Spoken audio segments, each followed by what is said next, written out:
Hey D&D YouTubers, my name is Dr. DM, and we are back for what I think is a final part of this UA Expert Classes breakdown for the next D&D 1. I hope this has been helpful to you. We're going to go through the rules glossary today, and we're going to learn together and see what they're trying to do here and what's going to happen going forward with D&D 1 and a new playtest. And it looks like they're listening to feedback, so give that feedback in D&D Beyond. I've given my feedback for the previous one and see what we can learn here together. So, going right into it, the rules glossary. So, one thing that's important here, I mentioned in one of the previous videos, is that they are taking the rules glossary and whatever is the newest version of the UA, that's the rules glossary you're going to use. It's going to override whatever previous rules glossary entry there was for that particular category. So there's going to be some new changes here. So let's check out and see what those are. All right, so here's a different kind of tests. We see the D20 tests, so ability checks, which are skills, and then require these actions, and the difficulty classes we can set from 5 to 15 all the way to 30. Here they are from 5 to 30. Yeah, nearly impossible to easy for you as a DM. Armor training is a new name for armor proficiency. That's no longer a thing of the game. You have light, medium, or heavy. There's never a proficiency with that, I guess, and this kind of harkens back to older editions of D&D, the training aspect of it. So if you're not wearing armor you have, you're trained in, you have disadvantage on any D20 test that involves strength or dex, and you can't cast spells. So that's actually a pretty cool throwback as well. If you equip a shield and lack armor training with shields, you don't gain a bonus of a shield, so you just have a saucer in your right hand. Okay. Attack action. So this is one of the actions you can take. I like that they're breaking this down because, especially for new players, you want to see, okay, what can I do with this action? What can I do with this bonus action? Here's the things you can do. And I think they're adding to that, which is good. So you can take a weapon, unarmed strike. You can equip or unequip a weapon before or after any attack you make as part of this action, even the attack is with an unarmed strike. So that's pretty cool. Previously, this was kind of hidden a little bit under like item interaction, sort of, or object interaction, depending on how lenient you were as a DM and how much you wanted to get away with things as a player. Now you can kind of do that around your attack. And as before, you can move on your turn. You can use some or all your moves, so it hasn't changed. Attack, move, attack, whatever you got. Attack roll, it's just one of the tests. All right, arcane spells, one of the 3 new spell categories. And okay, some changes we've seen here, and higher up, or as you read the document yourself, you'll see there's kind of some underlined, underscored things. Those things are indicating to you that there's been a change, and you can probably find that in the glossary or somewhere else. So Barkskin has changed, where before Barkskin would kind of give you a base AC, was it 13, I think? 15? Oh my gosh, I don't remember. Really good for like Moon Druids, for example, because it worked even when you were transformed. And now what happens is you get temporary hit points equal to your spellcasting modifier plus your PB. So, and you can upcast that. Okay, that's a pretty cool change, I guess. Okay, blind sight, climb speed, D20 test, dash as an action. So dash is an action unless, of course, you're a rogue and you get that as a bonus action. Okay, exhausted is one of the conditions. While you're subjected to the exhaust condition, known in older books as exhaustion, the following effects. Levels exhaustion is cumulative. Each time you receive it, you gain 1 level, and you die if you get to 10. Before, exhaustion, I think, went to like 6 or 7, roughly. And yeah, you would still die when you got all the way to 6. And you'd be kind of varying levels of effects. You'd get, half speed. You'd get disadvantage on ability checks and so forth. When you make a D20 test, you subtract your exhaustion level from the D20 roll. Oh, fancy. It's been a while since we've seen like a modifier, a negative modifier on something. So this is any D20 test. You're tired and you can stealth as well. All right. Drink the coffee. And spell save DC. Wow, it's going to be a lot to keep track of. Long rest is still 1 level exhaustion cured. And you're longer exhausted. Okay. Well, given 10 levels of this, and there's not those like kind of more crippling effects, I wonder if you play a barbarian or some class that gets exhausted, exhaustion ticks or levels or whatever. I think you can probably lean into that a little more and just be kind of like the really tired guy, but really strong. Okay, well, cool. I kind of like that. I like that it's the 6 levels, again, it was very grueling, and you had to keep track of those and be like, okay, what is this level? Is it my half move speed? Is it my disadvantage to attack or disadvantage to that? A lot to keep track of. and I don't think everyone uses it that effectively. So I like this. It's a cool change, and it's just kind of like, you know what level of exhaustion you are, you just subtract that. Good. I think this will make exhaustion easier to incorporate into campaigns, easier to incorporate into characters, easier for players to understand and keep track of. Expertise, okay, we know what that is. We talked about that earlier with like Bard and Rogue. All right, grappling, we talked about the last one. Guidance has changed. Reaction, when you take reaction which you take in response to you or an ally within 30 feet failing an ability check, so you have to fail the check first, and then you can use guidance to see if you can kind of go over the top with it. You channel magic, fail ability check, and you can roll a d4, add it, and potentially turn it into a success. Oh, you can only do it once per long rest. Okay, so you can't just like finger gun, you know, you get guidance and you get. Now you can do it once a long rest per character, so it's still quite useful. But now maybe you don't just assume you have a incorporated extra d4. Okay, at that point it got a little meta, you know, just having you always get d4s and when is it? Not everyone uses it like always constantly, but I like that this has a little bit of a more limiting factor to it, especially given that it's a cantrip. So if you're like a spell, use a spell slot, that's another thing altogether. Help action. I think a lot of people liked help action, as in it cool advantages to it, as an advantage. Really, this was probably mostly, though, demoted, I would say, to familiars, right? Familiar would give you their help action. Now you can use it out of combat. You know what? I take that back. It was used out of combat a lot, right? I want to push this boulder out of the way. Okay, well, my barbarian buddy's going to help me. And so then we're both going to push it, giving, you know, the main player advantage. So, okay, assistant attack roll. I'm within 5 feet of you. Okay, cool. Heroic Inspiration. This where, when I talked about the UA, the previous UA, the character options, I don't like Inspiration really at all. Because it just slows down the game. I'm not going to get into it here again. I just think it really slows down the game. Always having Inspiration on hand. It's like, when can I use it? Is it now? Is it the best time to use it? DM, is this optimal? Whatever. And you're just kind of like wavering on it, causing a lot of time to elapse. And I don't think it's needed unless you're a new player and you need that extra help. As in, you want to make sure your characters don't die and you want to make sure you have something you can fall back on just in case of emergencies. That's cool. But overall, if you're into the game and more advanced player, I don't really see a need for it. And here where they're going with it is, you know, heroic inspiration is you expend a inspiration, which you only have one of, give yourself advantage. Again, I'm not a big fan of it, but teach their own in their own groups. Now, this is a little bit odd. I think they kind of completely flipped the tables, right? Before, if you rolled in the previous UA for the playtest, if you rolled a 20 on a d20, right, you critted basically, then you got an inspiration. You're kind of doubling up on all the crit possibilities and snowballing, I guess, or whatever. Here, it looks like they changed it because now this overrides the previous. A player gains heroic inspiration if the character rolls a 1 for a d20 test. They went from you rolling a 20 to get inspiration, now you get a 1, and now you get inspiration. The inspiration prevents characters resolve to do better after fumbling an attempt. Okay, so, you know, you get knocked down, you get up again.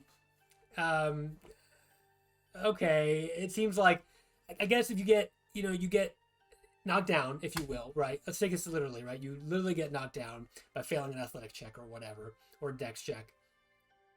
And you decide, all right, I learned from this. Next time, I'm going to do better. But just wanting to do better, should that give you inspiration for literally anything else you want to do because you failed this one thing? Now you can do better at attacking.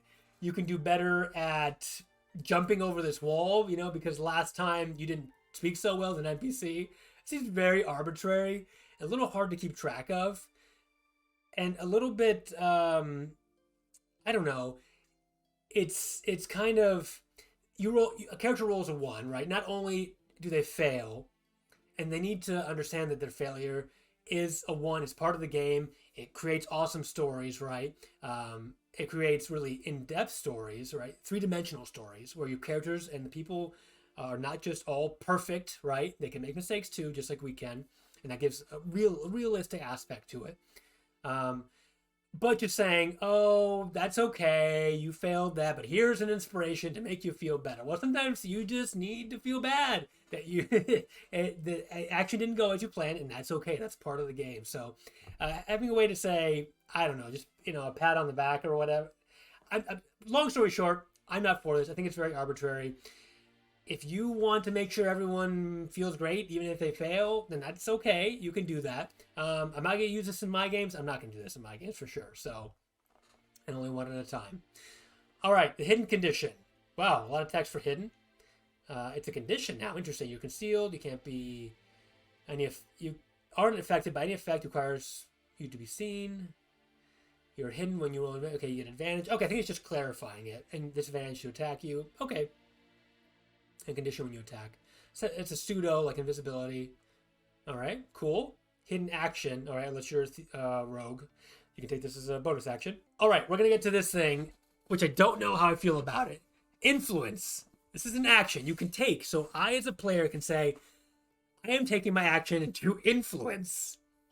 You can try to influence another creature do something on request or demand. They're clarifying you can't. It's not mind control.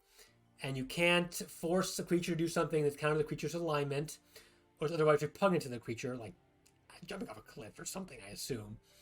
And I think it's not clarified here. It can't be used on other players. I think they mentioned that somewhere, but the action has three main parts: attitude, interaction, and charisma check. This is really deep, like unnecessarily deep. And I'll get to my rationale why in just a minute. Okay, so creatures have attitudes. Creatures have always had attitudes. And this is something the DM has to internalize, right? How is creature feeling? Is it indifferent? Is it friendly? Is it hostile? I think I'm not sure, 5th edition or other editions, they had many levels of this where the creature would baseline have a particular attitude to. So this isn't new. And trying to get them to different levels is not new. I think it's a little metagamey in this case. Like, okay, DM, if this creature is hostile to me, what can I do to make it indifferent? I would like to do a influence action check. Bottom line is that, first of all, the character shouldn't be the one dictating making rolls. For the most part, that should be under the control of the DM. If the character can't naturally do something, the DM should call for a check. If you want to influence an NPC as a player, you should probably just talk to the NPC.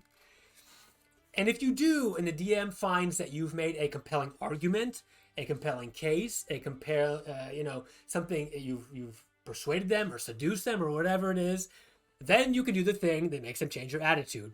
But just rolling, making an ability check to see if what you said, first of all, you need to say something. A roleplay. I mean, D&D is a roleplay game. It's a role-playing game. It's a tabletop role-playing game. So you need a roleplay. If you're not doing that, and you're just doing rolls for influencing, then you might as well just be playing like like Baldur's Gate, right? The game, where there's stats and whatever. These are all, your DM makes living worlds, right? With living creatures that have their own motivations. So you should be willing to talk to them and influence them on your own accord through your own words and actions and speeches and, deeds. So, and if you make the DC, then it doesn't, and then it accepts a minor risk. I think this should just be inherent to your, as I just said, what you say, what the response is, and that's it. That's how the game is. So if you want to make, if you're a new DM and you need something to help you out to get through these roleplay encounters, to get through this influence, to say, okay, well, this creature's hostile, but if you roll a successful check, then, okay, I'll accept a minor risk, and to me, okay, that means that this and this and this. I think eventually you get to the point where you have some experience as a DM, you won't need to use this at all. So it's okay for new players, I suppose, but overall, not a big fan. I think influencing should be just that. Do it, speak, talk, words, action. Do the thing. All right, invisible, condition, jump action. Okay, those are things you already do, but they're breaking it into, this is an action you can do on your turn. Action is attack, action is jump, action is whatever it is.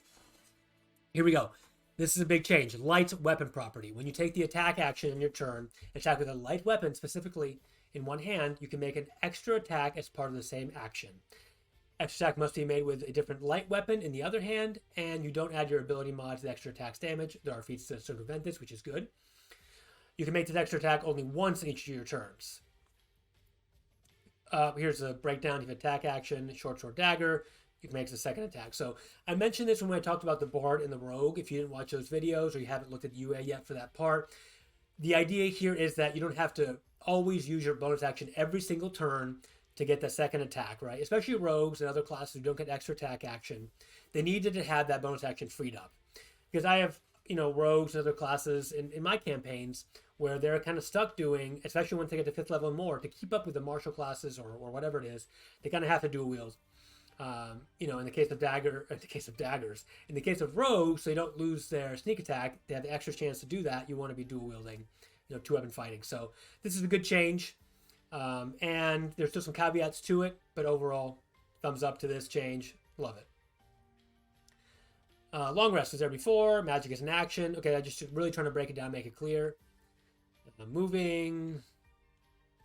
Instruments, spells. All right, ritual action. If you're self-prepared, there's ritual tag. You can cast a spell as a ritual. A special feature is no longer required for... Okay, so as long as it has a ritual tag, you can do it. You don't need any kind of class abilities or whatever.